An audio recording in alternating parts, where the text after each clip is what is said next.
finally, this is the last segment for this in Oslo. Okay. I want to address the current group, the community, especially in Singapore, and also Philippines starting up soon. And they are already in healing, going through healing process. So we have a few questions for you, especially those who are in progress. We also understand that, first of all, the ability to empathize with the pain and the emotion is very important. Mm-hmm. So why is the understanding of it cognitively alone not enough? Mm-hmm. And why must it be emotionally experienced in order for the healing to be effective? Can you explain the science behind this? Yeah, because one of our most favorable survival strategy is going in the head. Going in the head? Going in the head and just trying to solve all the problems by thinking. And that means thinking, dissociating from the feelings, and by dissociating from the feelings, you dissociate from the body.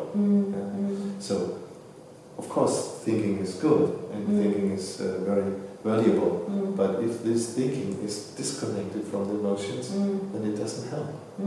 So, we have to reconnect our thinking with our feeling, and our feelings with the body, and then out of this we can have these steps of healings, we have these steps of integration. Okay, so that is the scientific way of explaining why it's important. So when we start to feel our pain, okay, will there be a chance that we may be re-traumatized? Yes, and if you feel pain, or if you go into those trauma feelings. No, through a therapy. Yeah. Through a trauma. Yeah. If you go in this trauma feelings, and if you do not have the contact with the healthy eye, then this can even deepen the splits. Okay. Alright. So you only can tolerate it, can use the pain that comes up for your healing process if you are in contact with a healthy eye. Okay. Alright. That means, first of all, through the therapy, there must be the growing of the healthy eye. And if this healthy eye is stable enough, it stays with you, then you can go into this pain or these anxieties or even rage or whatever it is. Then you can show these feelings, and they have a reference point in the healthy eye. And if this healthy eye is not here and you feel the pain, then you even split it more off.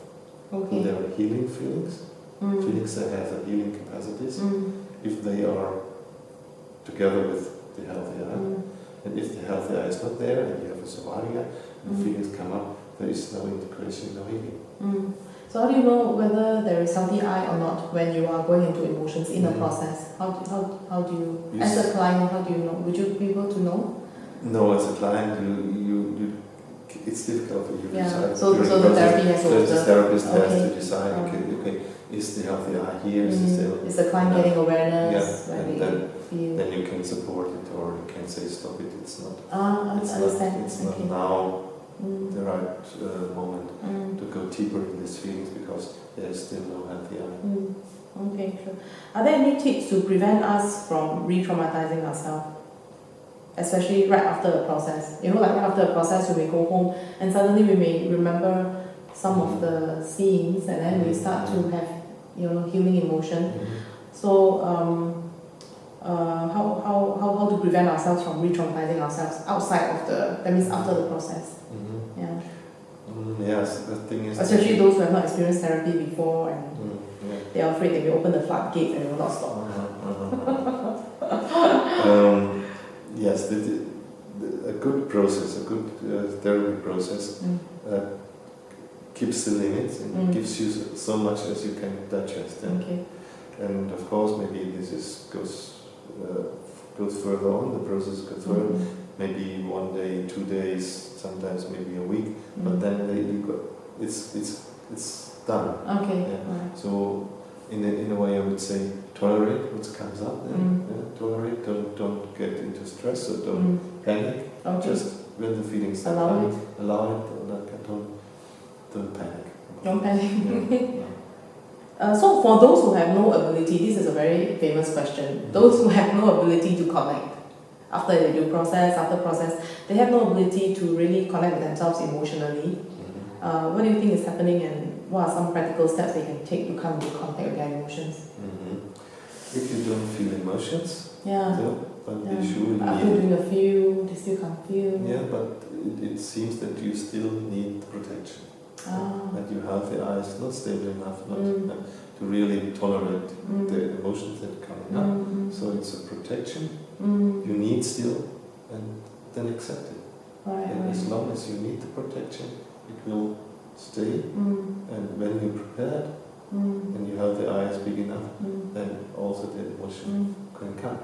So what can they do on their own, in their own time and space? What can they do? Like tell themselves, self-talk, tell themselves that, they are going to be safe.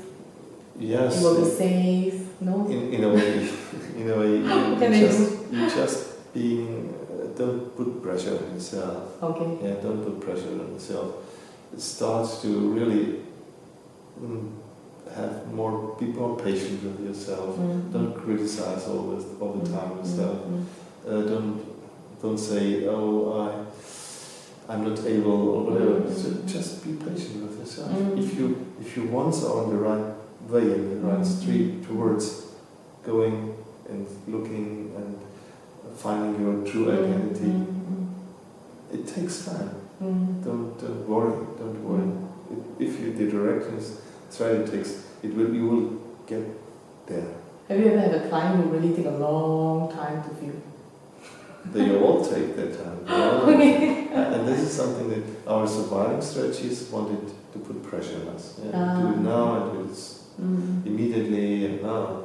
They only are interested that maybe some symptoms are reduced or not there. But what we are offering here is really to develop a personality, a different personality, and developing your true personality, your really true identity. And this is something different than if you say, okay, I have headache and tomorrow I don't want to have headache. Because this is just a symptom. So they can just continue to support, represent, and work on themselves until when they're ready to see it will come. And having what I observed too is that those persons who are on this way, they find together, and they meet more with others who are also on the way than with those who are denying it or and stressing you, and then you become aware how much stress those people put on you and do not work on that trauma. And then you're looking around and find maybe groups or relations where the people are more aware. Okay. So what can they do right after the constellation that can support them in the process of continuous healing? Because I realize that most of my clients, after the process is still taking place inside of them. It doesn't just stop in at a one-time therapy session. So what can they do to support them in that continuous healing after the session? The simplest thing is let it happen. Let the process happen. Don't try to control it again. Don't try to that the new survival strategy want to take the control again when something had opened. Let this self, in a way, it's a self-organizing, it's a self-reorganizing process internally. So let this happen. Don't interrupt it too much by being too much afraid or thinking too much about this. So it's safe if, let's say, for example, some physical symptoms may occur after healing, after the process, like throwing up and vomiting and diarrhea. And let the body do the work. Okay. That all the tension that was there, that this can come up, and if you say, oh yeah, this is now the consequence of the trauma I've worked on, then there is a healing. If you're again going into the surviving strategy and try to suppress the symptom and take medications, then it gets worse. It gets worse. Okay, but they just have to still exercise some caution.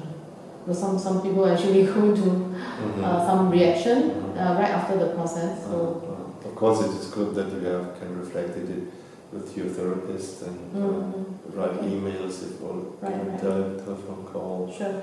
To make sure that you're doing now the process is in the right direction. Yeah. I know that they are going towards the right direction. It's just that we want to hear from you. Yeah, I know they are all, going through some reorganization of the body after the process. Yeah, but we just want to hear from you, being the expert, in this matter, that it is safe and it is all right. And I can confirm it. Yes, it's very important.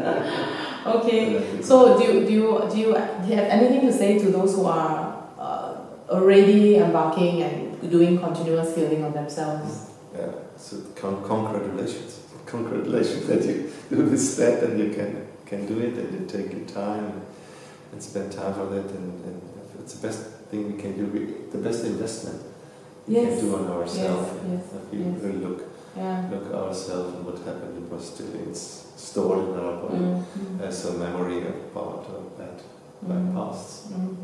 Thank you, Franz. Thank you. So take on the courage, continue this journey, and journey together with us, the whole community here supporting you. Okay, till we meet again. Thank you.